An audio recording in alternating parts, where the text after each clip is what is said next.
जय हिंद दोस्तों। गलतियां करना ये इंसान का स्वभाव है, परंतु गलतियों से सीखना एक अच्छी बात है। परंतु उससे भी एक समझदारी की बात यह है कि दूसरों की गलतियों से सीखना। तो आज मैं इन्हीं गलतियों के बारे में, इन्हीं मिस्टेक्स के बारे में मैं आपके सामने ये वीडियो ले आ रहा हूँ। एस्पिरेंट की एक डिमांड थी, मतलब एक ख्वाहिश थी उनकी कि फर्स्ट अटेम्प्ट में मैंने ऐसी कौन सी गलतियाँ की थी जिसमें मेरा सिलेक्शन मतलब मेरा पेपर 1 भी क्लियर नहीं हो पाया था, और उसकी वजह से मेरा पेपर 2 चेक भी नहीं हुआ था और फिजिकल मेडिकल का कॉल नहीं आया था।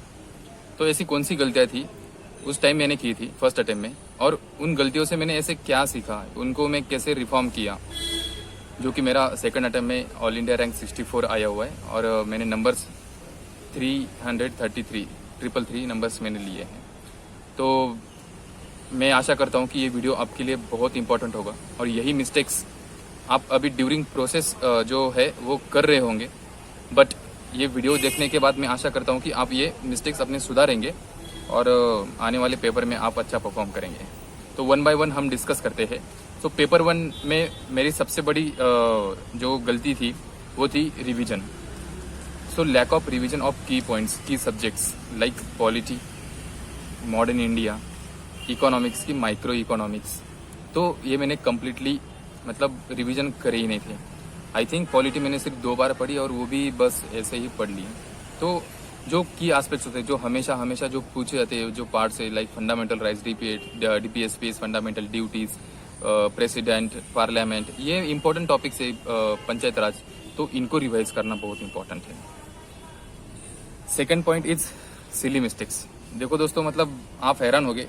एक्चुअली मेरा पेपर 1 में स्कोर उस टाइम था 69 ओनली 69 इन पेपर 1 में मुझे नंबर्स मिले थे, इसलिए, और कट ऑफ अराउंड 95 कुछ तो था, इसलिए मेरा पेपर 2 चेक भी नहीं हुआ था।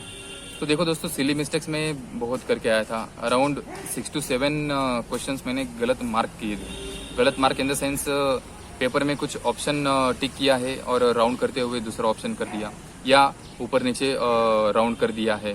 तो ऐसे सिली मिस्टेक्स, या ऐसे कि सही से दिमाग नहीं चलाया, मतलब जो इंस्टिंक्ट आया वो लगा दिया, उसके बाद अरे ये तो नहीं करना चाहिए था, इसका तो ये था। तो ऐसे सिली मिस्टेक्स, मतलब 6 to 7 सिली मिस्टेक्स, मतलब आप समझ सकते हो कि 7 दूनी 14, मतलब अराउंड 18 to 20 मार्क्स मैंने ऐसे ही गवा दिए थे। 20 मार्क्स अगर मिनिमम पकड़े तो 69, 79, 89 तो मैं लगभग करीब पहुंच रहा था पेपर 1 के कट ऑफ की तरफ। तो सिली मिस्टेक्स सबसे बड़ा मतलब घातक है, बहुत घातक है। मतलब इवन मैंने 20 जो मेरा अटेम्प्ट था 2019 का, उसमें भी मैंने एक सिली मिस्टेक की थी। मतलब पेपर में कुछ मार्क किया अलग और राउंड्स एक किया अलग, तो मतलब मेरे 2 मार्क्स और नेगेटिव के 2.66 मार्क्स ऐसे मेरे माइनस हुए हैं। मतलब मेरा आज स्कोर 335 रहता। तो ये है कि सिली मिस्टेक्स अवॉइड करना है। Third point is improper planning. बिल्कुल प्लानिंग नहीं, मतलब बस करना है। आज मन किया पॉलिटी पढ़ो, आज मन किया इकोनॉमिक्स पढ़ना है, इकोनॉमिक्स पढ़ो। मतलब कुछ प्लानिंग नहीं कि इतने दिन बचे हैं। जैसे कि मैंने आपको बताया ना कि 90 डेज की स्ट्रेटेजी क्या थी, 60 डेज की स्ट्रेटेजी क्या है, लास्ट 30 डेज की स्ट्रेटेजी क्या होनी चाहिए, कैसे हमने रिवीजन रखनी चाहिए, कितने हम रिवीजन कर सकते हैं, कितने आवर्स दे सकते हैं, ये बिल्कुल मैंने कभी किया नहीं था, ना ही किसी ने मुझे बताया था। इसलिए मैंने आपको ये जो वीडियोज़ है, जो मैंने गलतियाँ की थी, जो गलतियाँ आप ना करो, इसलिए मैंने वो वीडियोस बनाए थे लास्ट 30 डेज 90 डेज की स्ट्रेटेजी के ऊपर। तो ये इम्प्रॉपर प्लानिंग, डेली हमें कैसे करना है, दिन का विभाजन कैसे करना है, इसकी बिल्कुल भी मैंने प्लानिंग की नहीं थी। Next thing is full length mock test. मैं हमेशा आपको कह रहा हूँ कि मॉक टेस्ट लगाओ, जो कि मैंने एक भी मॉक टेस्ट लगाई नहीं थी पेपर 1 के लिए, एक भी नहीं। बस विजन के सेक्शनल टेस्ट लगाए थे, इनसाइट के सेक्शनल टेस्ट लगाए थे, दैट्स इट, कुछ नहीं। तो ये सबसे बड़ी गलती थी मॉक टेस्ट की। उसकी वजह से टाइम मैनेजमेंट में मैं फेल रहा। पेपर अच्छे से कंप्लीट मतलब ऐसे ही होच पोच में हो गया प्रॉपर। ऐसे जो मैं कहता हूँ कि पेपर 1 जब MCQ पेपर 1 कैसे सॉल्व करना है, इसके लिए ऊपर मैंने वीडियो बनाया हुआ है। तो वो उसी ऊपर वीडियो बनाया कि जो मैंने गलतियाँ की थी। तो ऐसे ही है कि फर्स्ट रीडिंग करो, सेकंड रीडिंग करो, थर्ड रीडिंग करो, इस टाइप से पेपर हमें अटेम्प्ट करना होता है। तो उस टाइम मैंने कुछ नहीं किया था, तो टाइम मैनेजमेंट भी अच्छे से नहीं हुआ, बस पेपर आया और मैं अटेम्प्ट कर दिया। ये सबसे मेरी बड़ी गलती थी और उसी वजह से मेरे सिली मिस्टेक्स बढ़ गए थे। Next thing is maths reasoning, जो कि अराउंड 20 क्वेश्चंस हमेशा आते हैं। मैं सोचा कि इंजीनियरिंग बैकग्राउंड है, मैथ रीजनिंग मेरा हो जाएगा। नहीं दोस्तों, ये सबसे बड़ी गलती है। मैथ रीजनिंग की आप जब तक प्रैक्टिस नहीं करते हो खुद होके, कैसे ना मैथ रीजनिंग के एज सच हम इतना डेवलप नहीं कर सकते, पर उसको हम ब्रशअप करके जो स्पीड है वो बढ़ा सकते हैं। जैसे कि सीक्वेंस आते हैं नंबर, जैसे कि 2, 4, 6 ऐसे, फिर आगे क्वेश्चन मार्क देते हैं, या कुछ डायग्राम की क्वेश्चंस होते हैं, तो ये लॉजिकल रीजनिंग के क्वेश्चंस या पजल्स आते हैं। तो इसके लिए आपको प्रैक्टिस बहुत इंपॉर्टेंट है, इससे आपका स्पीड बढ़ेगा। तो ये प्रैक्टिस भी मैंने बिल्कुल करी नहीं थी, तो पेपर में बहुत टाइम लगा और गलतियाँ भी हो गई। प्रेशर और बढ़ते जाता है अगर टाइम ज़्यादा लगता है तो। इसलिए मैथ रीजनिंग की प्रैक्टिस मैंने, मतलब उसकी वजह से मुझे नंबर्स कम आए थे। नेक्स्ट थिंग इज जो सब्जेक्ट्स होते हैं like ancient, medieval, art and culture वो इतना इनको वेटेज नहीं है, पर फिर भी हम 6 to 7, 8 around questions ancient medieval से आते हैं। तो मतलब इसमें कोई ब्लंडर नहीं होना चाहिए, इसलिए मैंने मतलब उस टाइम मैंने छोड़ा था, इसलिए मैंने सेकंड अटेम्प्ट में वो कंप्लीट किया। तो सेकंड अटेम्प्ट देखो दोस्तों, हमेशा यही है कि गलतियों से सीखना और दूसरों की गलतियों से सीखना, ये समझदारी होती है। तो ये सच में है। उसके बाद मैंने कैसे इम्प्रूव किया वो मैं अभी बताऊंगा पेपर 1 की। उसके बाद पेपर 2 की मैंने मिस्टेक्स क्या थी वो बताऊंगा। तो पेपर 1 में मैंने सबसे पहले जो मैंने कहा कि लैक ऑफ रिवीजन, तो मैंने प्रॉपरली सर्च मतलब लिख के रखा कि मुझे 3 से 4 बार रिवीजन करनी है, फुल लेंथ मॉक टेस्ट लगाने हैं। मॉक टेस्ट लगाने के बाद क्या क्या गलतियां हो रही है, कौन से टॉपिक्स में मेरी मिस्टेक्स हो रही है, तुरंत मैं जाके वहाँ विजिट करता था, तुरंत देखता था कि अरे हाँ ये टॉपिक गलत हुआ है, यहाँ पे मैंने गलती की है, अब नेक्स्ट टाइम ये गलती नहीं होगी। वो कभी नहीं होती गलती।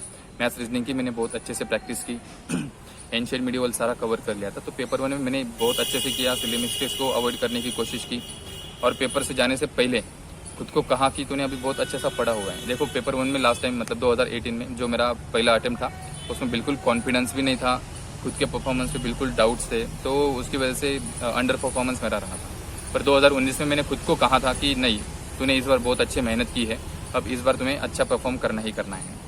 तो मैंने यही किया। पेपर 1 काफ़ी अच्छे से हुआ, 10 मिनट पहले मेरा पेपर खत्म हुआ, और अराउंड मुझे 140 अराउंड मुझे नंबर्स आए होंगे, अभी नंबर्स पता नहीं चले, पर मेरा मानना है कि 130 to 140 नंबर्स मुझे आए होंगे। तो ये है, गलतियों से मैंने सीखा और आगे इम्प्रूवमेंट करी। बात करते हैं पेपर 2 की। देखो मेरा ये पता नहीं मे बी स्ट्रेंथ होगा पेपर 2 का, कि पेपर 2 मैंने फर्स्ट अटेम्प्ट में पूरा कंप्लीट कर लिया था, वो भी 5 मिनट पहले। तो प्रॉपर लिखा भी था और सब कुछ।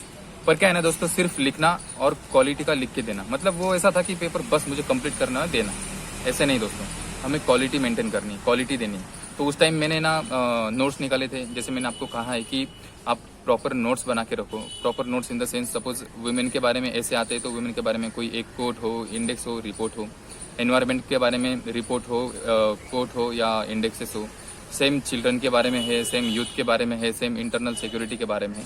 तो ये चीज़ों की नोट्स आप बना के रखो, बिल्कुल छोटी सी 2-3 पेजेस के बस, जो कि बीच में दो आहार होते हैं, वो 2 घंटे में हम उसको रिवाइज कर सकें। तो ये मैंने बिल्कुल नहीं किया था। नेक्स्ट थिंग, ग्रामर तो बिल्कुल कंप्लीट इग्नोर किया था। एक्चुअली कॉन्फिडेंस भी नहीं था, और वर्नेकुलर बैकग्राउंड से मेरा मतलब मराठी में एजुकेशन हुआ है टोटल, तो ग्रामर तो ऐसे भी, भले इंजीनियरिंग की थी फिर ग्रामर इतना मुझे था ही नहीं। तो मैंने यही सोचा कि 8 से 10 नंबर आ जाएंगे, दैट इज सफिशिएंट, पर वो भी नहीं आए थे। हार्डली मैंने घर आके चेक किया तो 5-6 नंबर मेरे बनते। तो ग्रामर भी मैंने कंप्लीट इग्नोर कर लिया था। और उसके बाद मतलब जो आंसर्स लिखने थे, ऐसे में हमेशा आपको बताते रहता हूँ कि प्रॉपर स्ट्रक्चर आंसर करो, फ्रेमवर्क बनाओ, क्रिएटिविटी ले आओ। तो बिल्कुल कुछ नहीं कुछ स्ट्रक्चर, ना कुछ अच्छा इंट्रोडक्शन, ना ही इंट्रोडक्शन में स्टोरी, करंट अफेयर्स, कुछ नहीं, ना ही डायग्राम बनाए, ना फ्लो चार्ट बनाए, कुछ नहीं किया था। तो ऐसे ही मैंने बस पेपर 2 कंप्लीट करके दिया था। तो इसका मतलब वो पता नहीं अब चेक हुआ नहीं हुआ, कितने नंबर्स आते वो गॉड नोस, पर ये भी मेरे पेपर 2 की गलती रही थी। तो इसलिए मैंने वो सारी चीज़ें रेक्टिफाई की, अच्छे से नोट्स वगैरह बनाए, अच्छे ऐसे राइटिंग की प्रैक्टिस की थी। फुल लेंथ मॉक टेस्ट मैंने लगाए थे, बहुत फुल लेंथ मॉक टेस्ट लगाए थे मैंने 2019 के, जिसमें मेरा सिलेक्शन हुआ है। तो मतलब मुझे याद है कि मैंने 5 उस टाइम टेस्ट सीरीज इतनी थी नहीं जो कि मैं अभी चला रहा हूँ, और मार्केट में थी भी वो जेन्युइन बिल्कुल नहीं थी, बिल्कुल कमर्शियल एस्पेक्ट से थी, बस पैसे कमाना उनका मोटिव था। क्योंकि मैंने इवेल्युएटेड कॉपीज देखी थी, तो उसमें बस टिक टिक टिक टिक किया हुआ है, गुड राइटिंग, ये को, इसे इवेल्युएशन नहीं बोलते। आप बिल्कुल अपने जो वीक पॉइंट्स है उनको दिखाना, कैंडिडेट्स को दिखाना, वो प्रॉपर इवेल्युएशन है। तो वो तो किसी ने किया नहीं था। तो मैंने खुद होके घर पे ही मैंने 3 घंटे प्रॉपर बैठ के मैं पेपर लगाता था, 2 से 5 वो भी। तो देखो दोस्तों, मेहनत तो मैंने करी थी, मैं ये नहीं कहूँगा कि ऐसे ही हो गया है। मेहनत बिल्कुल करनी पड़ती है और गलतियों से सीखना ही है। अब देखो जो मैंने गलतियाँ की है, अगर वो आप अभी भी कर रहे होंगे तो उसको बिल्कुल इग्नोर मत करो। जो गलतियाँ हैं उसको रेक्टिफाई करो, उससे कॉन्फिडेंस भी आएगा और आपका स्कोर भी बढ़ेगा। तो पेपर 2 के लिए यही था कि मेरी प्रैक्टिस और ओनली प्रैक्टिस हेल्प की है। सो अराउंड अगर सपोज मेरे 140 भी नंबर्स पेपर 1 में आए होंगे तो पेपर 2 में मैं 100% 90 to 100 या मे बी 100+ मैंने किए होंगे, ऐसा मुझे लगता है, क्योंकि 333 नंबर बहुत है कि और इंटरव्यू में 100+ या 1 मतलब एक 100 to 110 मुश्किल होता है। बहुत कम लोगों को इतने नंबर्स मिलते हैं। अब गॉड नोज वो कितने नंबर्स होंगे, पर यह है कि प्रैक्टिस इज़ इम्पॉर्टेंट और प्रैक्टिस से ही मतलब देखो ना आप कहाँ मुझे 69 नंबर से और आज मेरा ऑल इंडिया रैंक 64 आया हुआ है, तो ये इसी वजह से। इसलिए दोस्तों गलतियाँ आप जो कर रहे होंगे, जो मेरी गलतियाँ और भी आप कोई गलतियाँ कर रहे होंगे तो वो बिल्कुल अब अवॉइड करो, उसके ऊपर काम करो और प्रैक्टिस करते रहो। देखो अब इस फेज़ में बस आपका जो है वो कॉन्फिडेंस कम होते जाएगा। अब ये कॉन्फिडेंस कैसे बढ़ाना है, तो बस वो आपकी रिविजन, मॉक टेस्ट और इम्प्रूवमेंट, इसी वजह से आपका कॉन्फिडेंस बढ़ेगा। तो कॉन्फिडेंस आएगा तो आप अंडर परफॉर्मेंस जो एग्ज़ाम के टाइम होता है वो भी नहीं होगा। नेक्स्ट मतलब एग्ज़ाम के पहले मैं ये इसके ऊपर वीडियो बनाऊंगा कि जो अनड्यू प्रेशर होता है, जो एंग्जाइटी होती है, उसको कैसे टैकल करें, जो मैंने सीखा था और मैंने भी उसके ऊपर काम किया था। तो ये एंग्जाइटी के ऊपर भी कैसे काम करना है इसके ऊपर मैं वीडियो बनाऊंगा। इंपॉर्टेंट टॉपिक्स जो है polity, security, international relation, economics और एनवायरनमेंट के बारे में मैंने वीडियो अपलोड कर दी है। जिन्होंने नहीं देखा है वो देखो और वो टॉपिक्स विजिट करो। आज और एक टॉपिक ले आऊँगा मैं एग्रीकल्चर के बारे में, एग्रीकल्चर के इंपॉर्टेंट क्वेश्चंस, उसके भी आपको आज इंपॉर्टेंट क्वेश्चंस मिल जाएंगे। Hope so. मिस्टेक्स करो पर उससे भी सीखना है, और जो भी मैंने मिस्टेक सीखी, मैंने करी, उसे मैंने क्या किया, उससे भी आप सीखो। ठीक है, दैट्स इट। ज़्यादा कुछ बोलने के लिए है नहीं। So all the best, confident रहो। जो भी कुछ डाउट्स होते हैं आपको या किसी ऊपर आपको वीडियो चाहिए तो बेशक मुझे डायरेक्ट टेलीग्राम कर सकते हो, मैं उसके ऊपर काम करूँगा। All the best. जय हिंद, जय भारत।